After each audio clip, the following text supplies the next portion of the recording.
Hey guys, নমস্কাৰ মই আপোনালোকৰ হোষ্ট এণ্ডোছ ঋতুৰাজ আজি অকমান 26 জানুৱাৰী বুলি অকমান বাহিৰৰ পিনে অকমান ফুৰিব আহিলো মানে আমাৰ গাঁৱৰ ওচৰতে বহুত নদীখন আছে তাতে অকমান ফুৰিব আহিলো আৰু আমাৰ এই ঠাইডোখৰত ইমান এটা ধুনীয়া পৰিৱেশ মানে নদীৰ পৰা ইমান ধুনীয়া বতাহ ঠাণ্ডা ঠাণ্ডা বতাহ মাৰি থাকে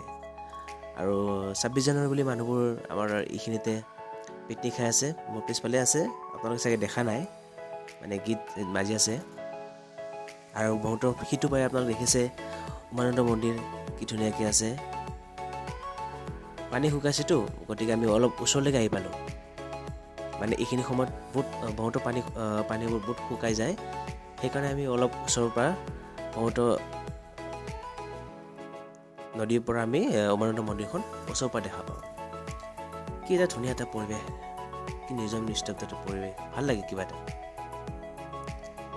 এই ঠাইডোখৰত আহিলে কিবা এটা ভাল লাগি যায় নিজকে ইমান এটা ধুনীয়া বতাহ চাৰিওফালে কি ধুনীয়া বতাহ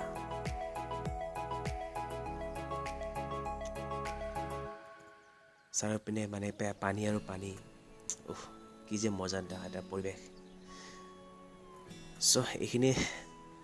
আজি এনে অলপ লগৰ ফুৰিব আহিলোঁ এতিয়া ঘৰলৈ আৰু যাওঁ আৰু সকলোকে বাই বাই